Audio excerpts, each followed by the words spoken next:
to Sandy and Nora's podcast.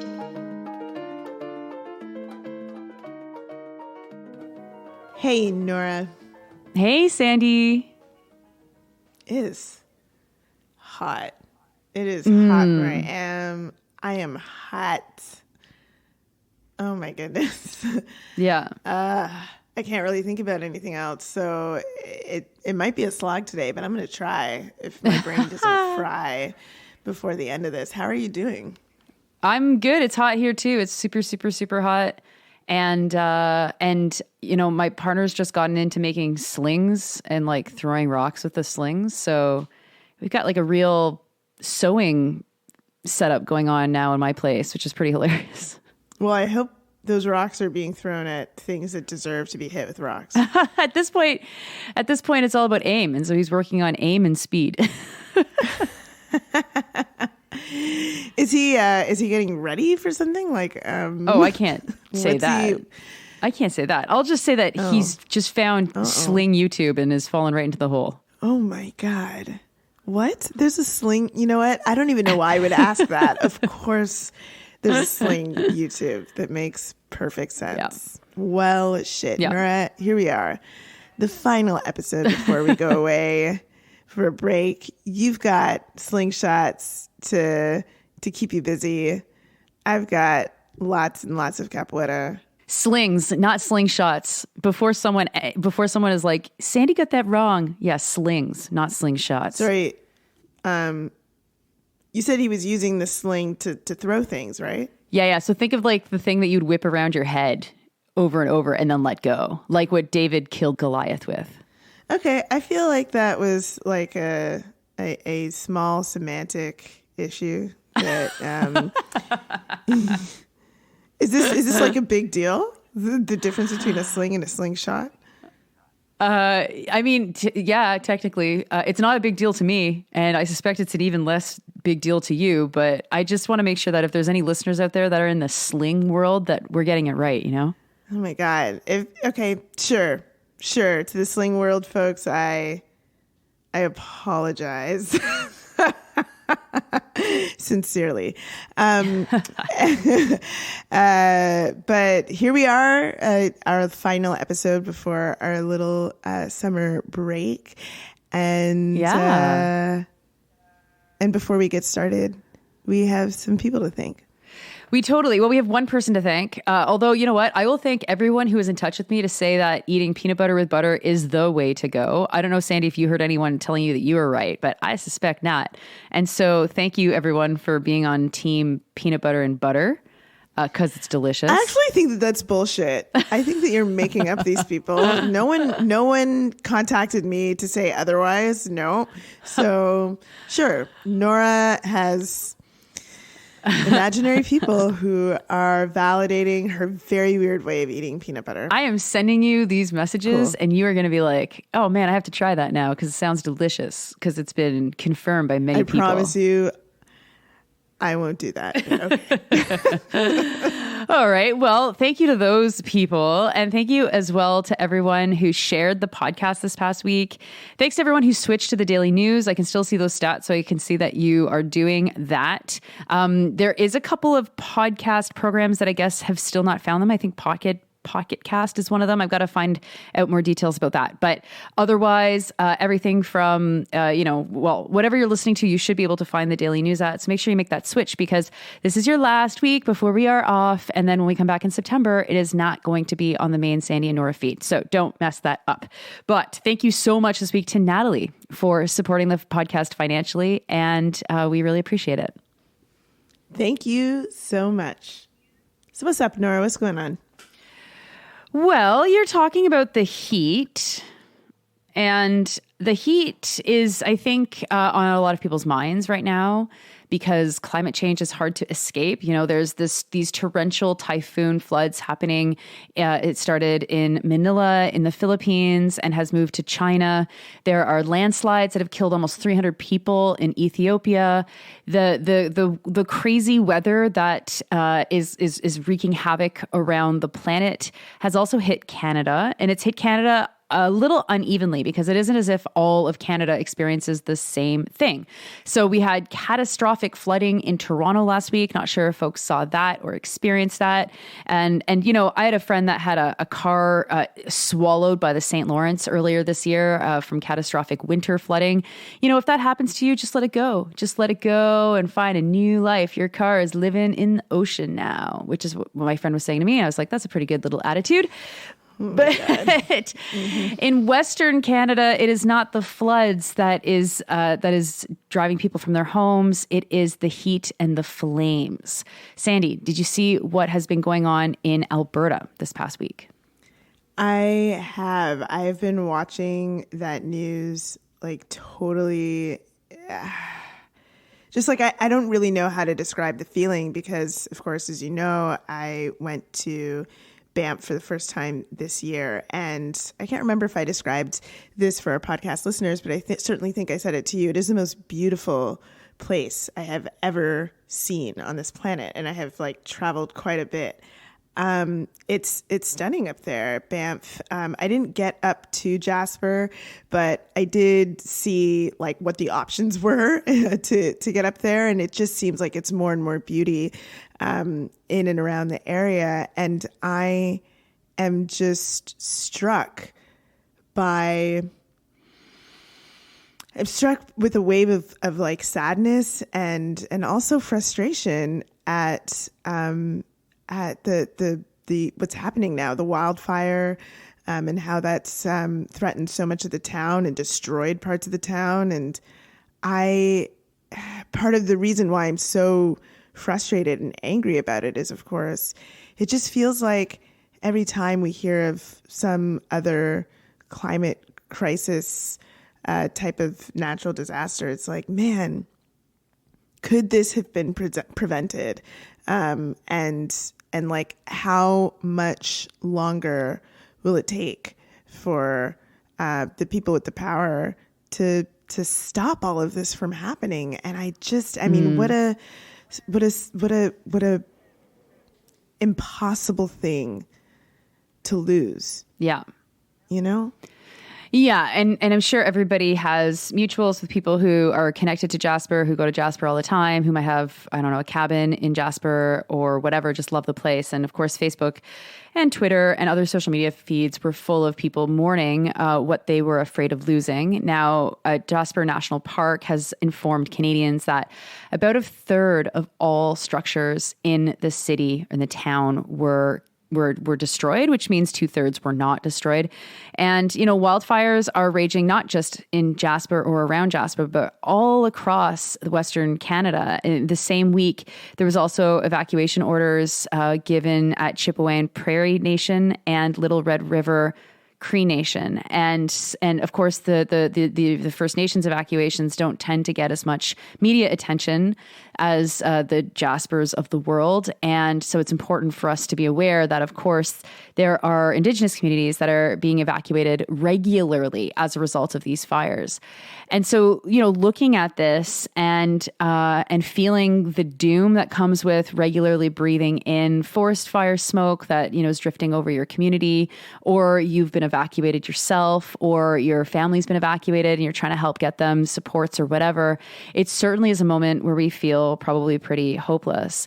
And it certainly doesn't help that the leadership is pretty useless. I mean, did you see what Danielle Smith's response was to the Jasper fires? This is like masterclass political, don't do this. Well, if you're referring to the classic Canadian response to anything, which is that this is not my jurisdiction, I saw that response.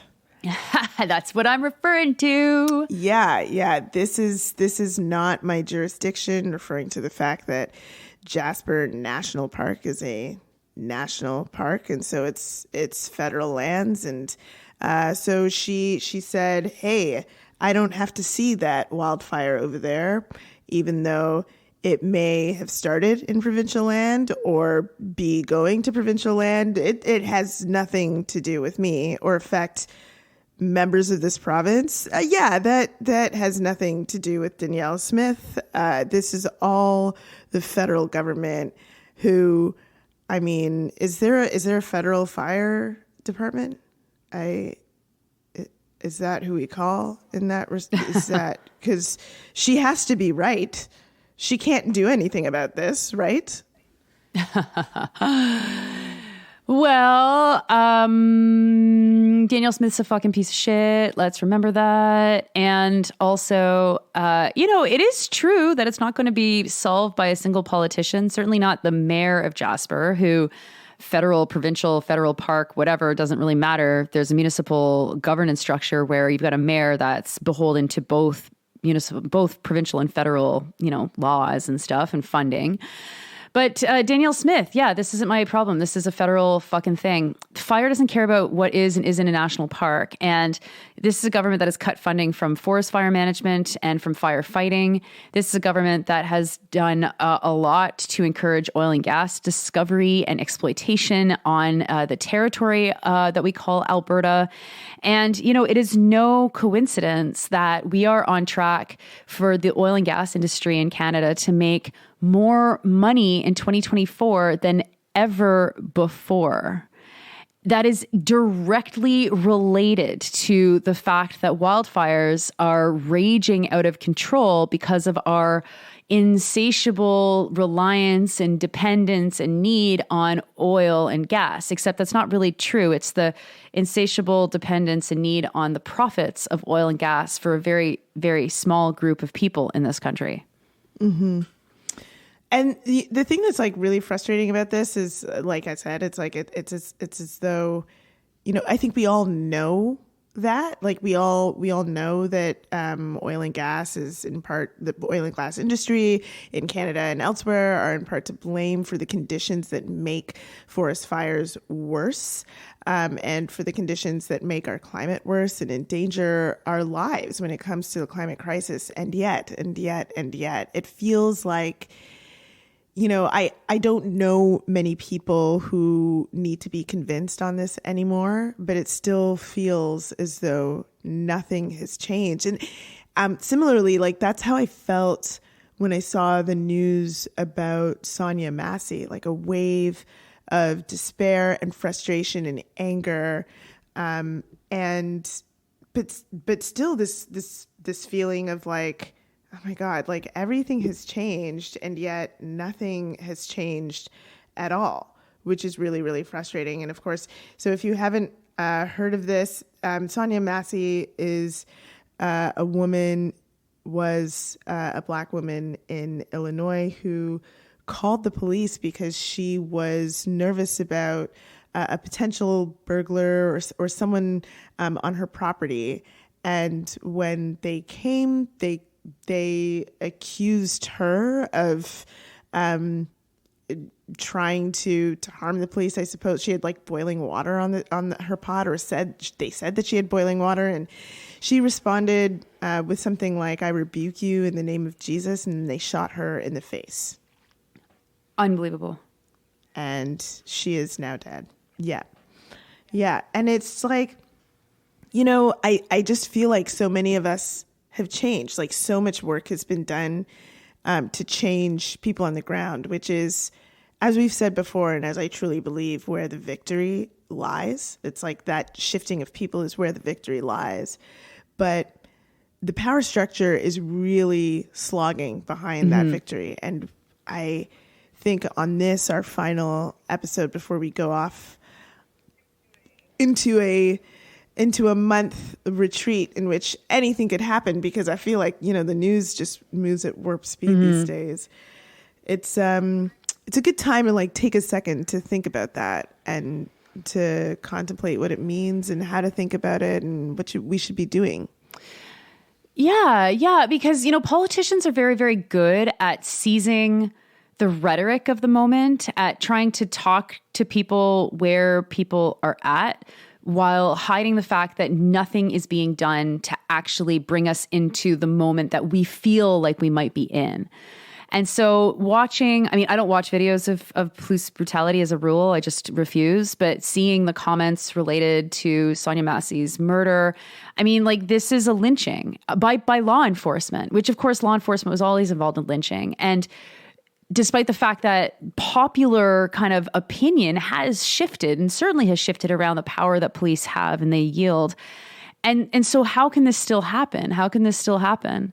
And it's because there is a gap between the ground and between power. And that gap is really, really important because it allows power to do things that they would not be allowed to do if we had any real kind of democracy or if our democratic structures kept up with where people were at.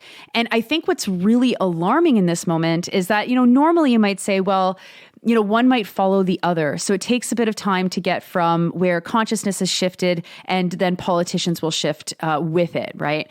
And I don't think that that's where we're at anymore. I don't think consciousness shifts in a natural way as an outgrowth of the change of popular opinion or popular feeling about something. I think that the role of politicians today and of government right now is to absolutely not change the way that they're doing things, despite the fact that people on the ground are changing. And a really good example of this is like really basic, but it's electric cars. It's how much people want electric cars. I was at a gas station today in rural Quebec, and like really, really rural Quebec. And there was a charging station, and there's like a couple sitting inside one of their cars, and the other 3 cars were empty, and there's a restaurant, and it's totally normal. Like there's nothing radical about that at all. And I saw an estimate that said that in Canada by 2035 we'll be off of a gas combustion engine. And I remember in 2018 when we were doing a campaign for Quebec Solidaire, and we were talking about 2035 as being the year that Quebec should intentionally get off the combustion engine. And of course, we were ripped apart to shreds by journalists and by politicians who were against us. And then also even some people in the party were like, that's too radical. And it's like, no, but this is where we're at. And sometimes business does move along with that because business understands that there's a monetary gain in actually keeping up with where the population is. But the problem is that you can't allow the population to drive things too much today, because if we drove things more, if we were actually had any level of power, things like wildfire management would be something we'd be pouring money into instead of cutting money from it, for example. And it's a really confusing thing if you assume that politicians are supposed to be following the lead of the people that have voted for them, which of course is not how politics have worked in this country in 4 decades. No. And I think, one way that we can think about this, or a way I've been thinking about it, I suppose, in this week is, okay, go with me here. I'm going to take us to a place which feels unrelated, but I'm going to bring it all back. So, as I talked about the last week, I've been doing a lot of capoeira. It was like a festival. And one of the mestres was quite a storyteller and was telling stories about where capoeira came from, how it changed, and that sort of thing. And started talking to us about how any sort of organization of people, any sort of idea, any sort of manifestation of like community or organization or whatever, when it comes together, eventually will change and shift. And he was talking about this because we had a class that really focused on a certain style of capoeira, which is like seen as kind of older, maybe a pure style, and which is much different from a more contemporary style, which is what we play every day. And he was talking about how there was inspiration drawn from all sorts of different disciplines outside capoeira, especially breakdancing, and this communication that breakdancing and capoeira and other forms of dance and gymnastics and capoeira have had with one another to shift capoeira into something that looks completely different than what it looked like in the 1800s. And I was thinking about that. I was thinking about that a lot, and about even how something like gymnastics has shifted from, if you watch really early Olympics. I said I wouldn't talk about the Olympics on this episode, and here we are. If you watch really can't avoid it. If you watch really early Olympics, gymnastics used to be you do one flip and you put your arms up in the air and everyone's amazed. And now, like what people have built on, how they've shifted it, it's like people are doing this stuff that just feels completely impossible because they have built on what they've learned and have changed tactics for training and whatever, and have created something new. And I think, like we as activists, we draw a lot of inspiration from the past. But I think that we perhaps sometimes miss how crucial it is that we are ever innovating in our responses to all of the things that are degrading our world, degrading our communities. And if we find that the political apparatus has decided or has figured out that there's a way that they can ignore us, even though they know, and they know through polling or whatever the fuck, they know there's been all sorts of stuff. They know that the things that we're talking about here are popular, and yet they're still resistant to change, which should tell you something about democracy and who's really in power and whatever. But I'm digressing a little bit. If they know that and they're not shifting, and that seems to be okay, then we need to intentionally shift again. We have to shift how we are talking about these things. We have to shift how we talk about them and the political apparatus and what we think about them. And we have to shift our tactics to make sure that what they're staring at isn't one flip that they've seen time and time again from the 1960s, but they're looking at a Simone Biles version of organizing that is built on and grown from us learning from what we've done in the past. If we were Simone Biles level organizing, I think we'd be flipping our way over the Parliament Hill. We'd be able to scale that building and just sit in chairs and be like, we're government now. I mean, if we were Simone Biles level organizing, Danielle Smith wouldn't be able to say this is federal jurisdiction, okay? not with a straight face.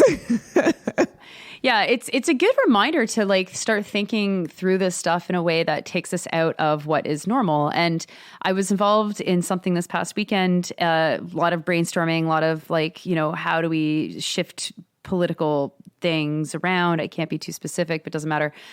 And, one of the conversations was like, well, what happens, what if there was a party that actually took climate change really seriously and used every single mechanism within the parliamentary process to block every single motion that a government wanted to raise in protest of a lack of action on climate change? And there's a whole bunch of different committees that can be stalled, and there's filibustering that can happen, and it can really make things quite difficult and irritate the hell out of certain people in power. If a party determined that the environmental question or the looming catastrophic climate change was worth the kind of burning the kind of political capital that would be necessary to do something like that, and that's a very interesting idea, and it's a possible idea if the right party was in power, which is not the case. If the right party existed, which is not the case in most parts of Canada, but luckily I'm in Quebec, so that's at least cool. It's possible here. But that's the kind of thing. It's like, okay, so we have a limited toolbox because the left is not very well organized and has been battered by many, many decades of the same kinds of oppressive tactics. And then people are discouraged and checking out because everything seems so difficult. And then, also these climate disasters take up a lot of our personal time, whether that's, you can't go outside because of the wildfire smoke, or, your mental health takes a dive whenever it gets too hot, or your basement's flooded, or you've evacuated. All of the stuff gets in the way of organizing, obviously, because it's the nice side effect for people in power that we get too busy with the effects of climate change. But, there really isn't any time to waste. And this is partly why I rail against parties like the NDP that pretend that it's just, we'll just do politics as usual and we'll just, maintain the power that the Liberals have. And what do you really expect them to do? At the end of the day, the real power doesn't lie with us, blah, blah, blah. But, the tweet that came out from the Jasper National Park Service, I guess Danielle Smith is right, that, they had some firefighters staying in the community the night of the fire to protect critical infrastructure like the wastewater treatment plant. You're like, okay, that makes sense. And critical communications infrastructure, you're like, okay, that makes sense. And also they're trying to protect the Trans Mountain Pipeline. And it's like, okay, welcome to contradiction land. And again, in a country that knows very fucking well how much it's invested physically, like with its money invested in its human resources, but also emotionally invested in oil and gas. That little detail, I didn't see anybody in mainstream media pick up on that. I certainly didn't see anyone in the NDP being like, oh, this is so funny. We're protecting the Trans Mountain Pipeline, right? And obviously you don't want a pipeline fucking leak, but like you could shut it down. You could shut it down for a bit if you're worried about a wildfire. Like, I don't know. And these fires, of course, are raging right across the territory that has this fucking, these pipelines in it trying to carry the absolutely fucking worst oil and gas, mostly oil, and actually, fracked gas in the fucking world, right? It's like we have the roadmap for how to do this stuff, but doing it, that's where everything always just stops. Yeah. So honestly, I really do think that the challenge for us right now in this time as people on a battered left, on a left that is weak right now, like we know this, is to just dig deep and to come up, to be more creative, to come up with strategies that aren't things that people have seen before. And that's not to say not to do the things that we typically do, because I think that stuff, a lot of it is still important. And there's a way that consistency is also important in what we're doing. Consistency helps to ingrain the necessity for change, and it also helps to change people, continue the changing of people. And of course, that consistency is necessary because we do have actually a very, very creative right wing right now who's willing to try anything to get what they want. I think it's time for us to be to try to get a little bit more creative. We want to respond with our critiques, our analysis, our protests, our actions. And I think we have to do a little bit more. We have to just be a little bit more unpredictable in what we're doing, and willing to grow, willing to change, willing to shift, and willing to support all ways that people are with principles trying to react to a world that is devolving before our eyes. And in some ways that's going to mean not stopping ourselves from really responding to the full picture of what we're seeing. There might be ideas that feel absolutely ridiculous on first blush, but when you think about them, maybe that's just the right way to go. Maybe that is the right thing to think. Maybe we should, I don't know, here's an idea. I've probably said this before on the podcast, Off the Dome, that maybe democracy doesn't really fucking exist, because if it really did, we would all be able to vote in the American elections all over the world, because right. They why wouldn't we be able to have some sort of political say in a state that controls so much? Maybe there should be a way that our voices can be heard in corporations across the world, and maybe we haven't spent enough time thinking about how we do that. I don't know, but it just feels like we have to do more than the sort of reactions that we have had. Because, again, as you said, this is urgent. We don't have time to waste on any of the issues that we are constantly discussing on the left. Yeah. And I think this is exactly where the summer is really important, because it allows us to slow down and it allows us to think through this stuff and imagine different ways that we could start to build or continue to build the power that we're trying to build. Can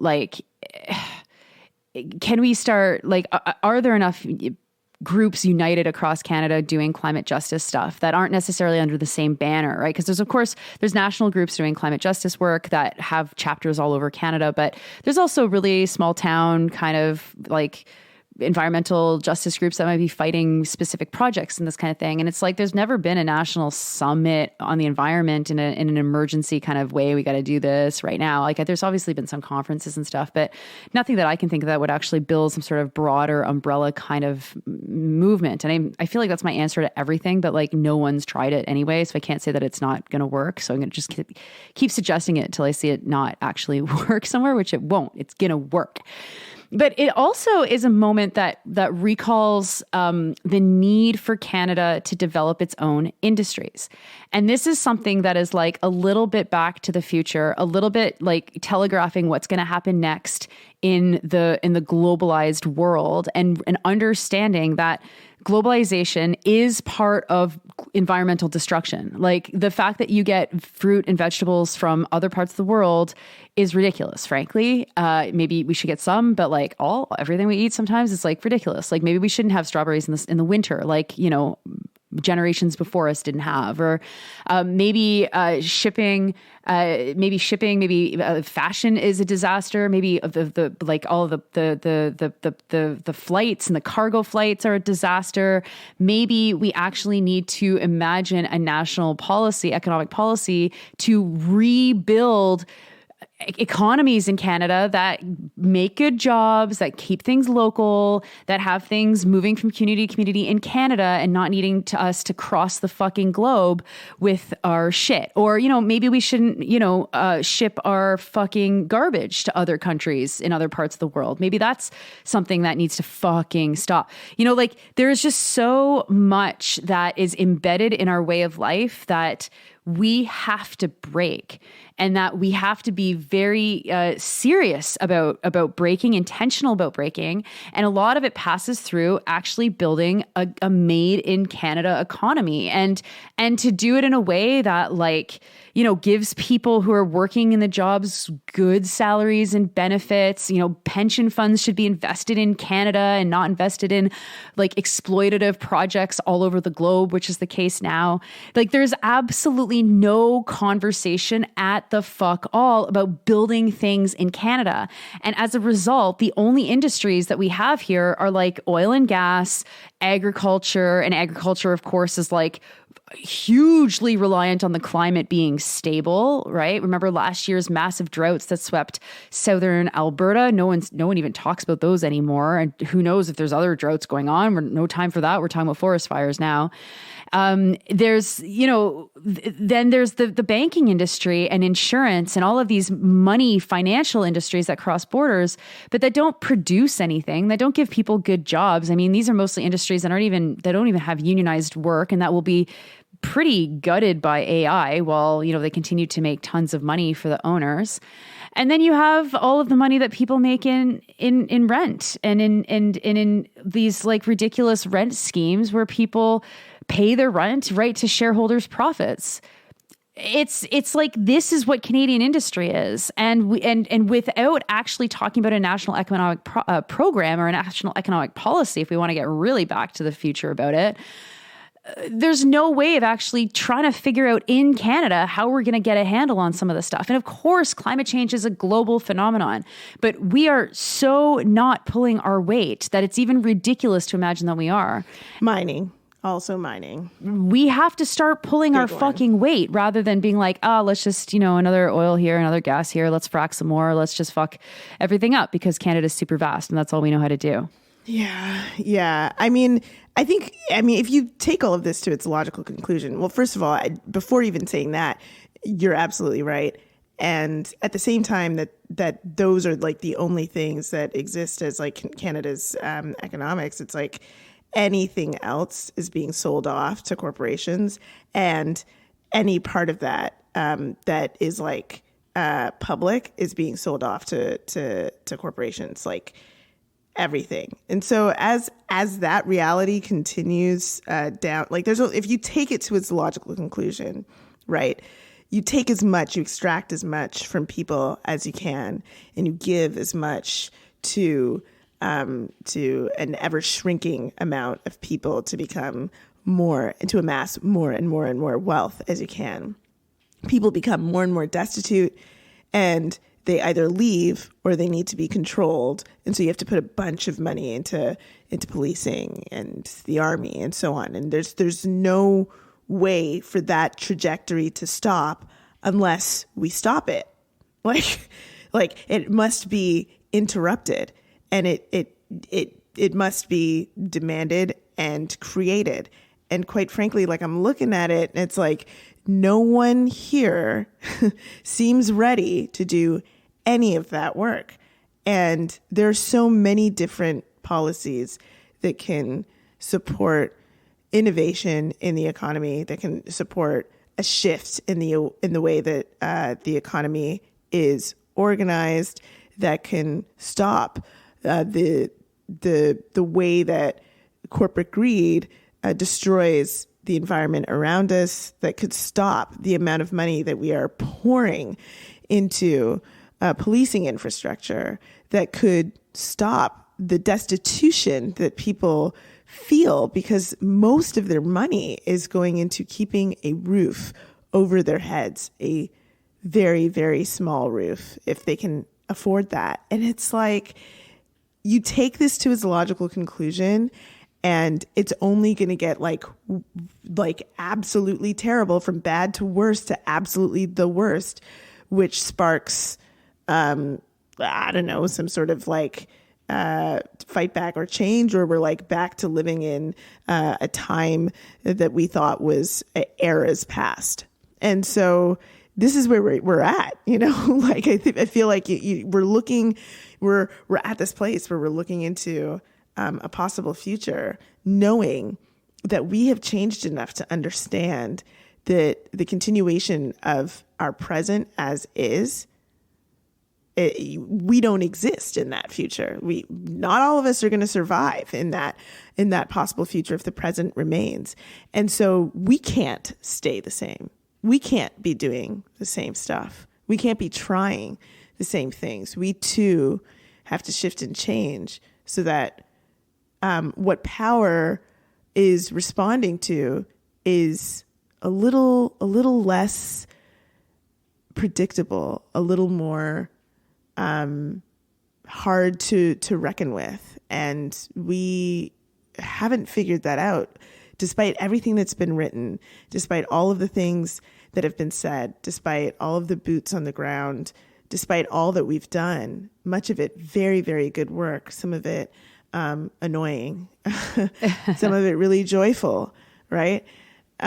We haven't yet figured that out. And I think that this is our urgent call, and we got to be up for that task. Yeah. Yeah. No, there's no question, and there's no time to waste. And right around the corner is another massive catastrophic environmental thing. And like, let's be really clear. Canadians are very lucky compared to other regions in the world where, maybe their land is below sea level, or maybe they have a lot of coastal communities, whereas we have some coastal communities. And we are not seeing huge death tolls with these disasters, which is very, very lucky. It's just by luck that there's not these massive landslides that have killed almost 300 people in Ethiopia happening in Canada. And that's not good enough for us to just fall back on and be like, okay, well, it's super sad that a third of Jasper was incinerated, but insurance is going to cover most of that, and people will go back soon, and no one died.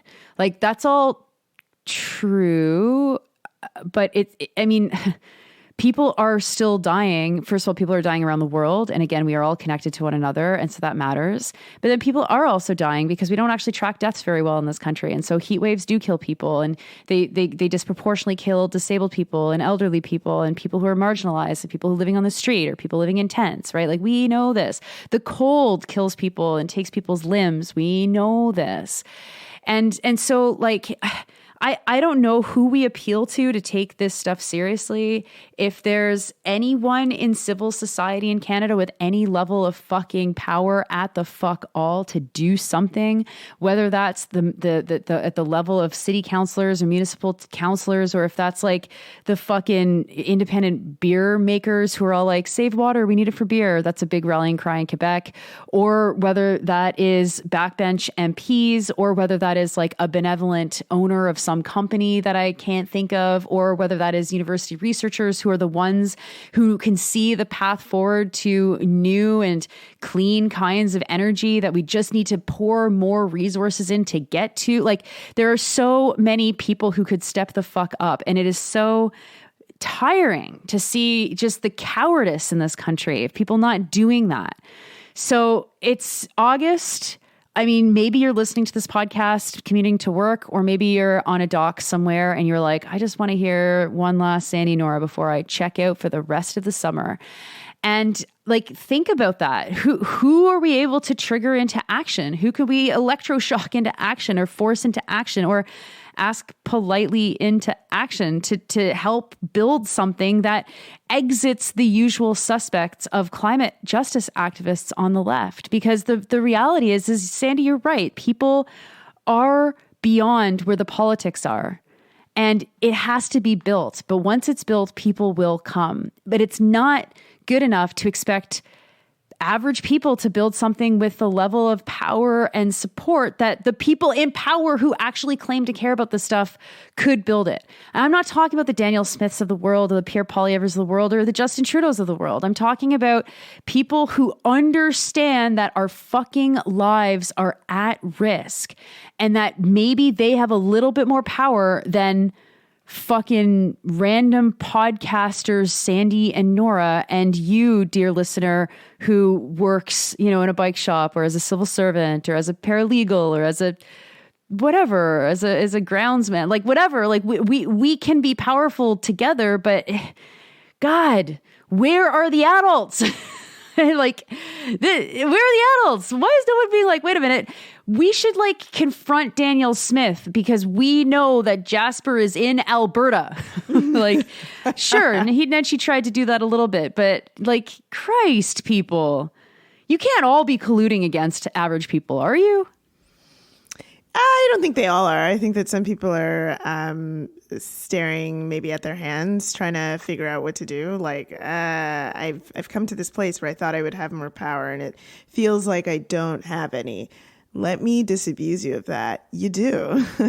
You do. You have power. And like, if you are sitting in a place of power because you're elected, or you're like, you work at a university where you have access to tons of resources, like, try something different. Like, maybe not just go through the motions of everything that's been happening. Create something new. Create a new way of doing your job.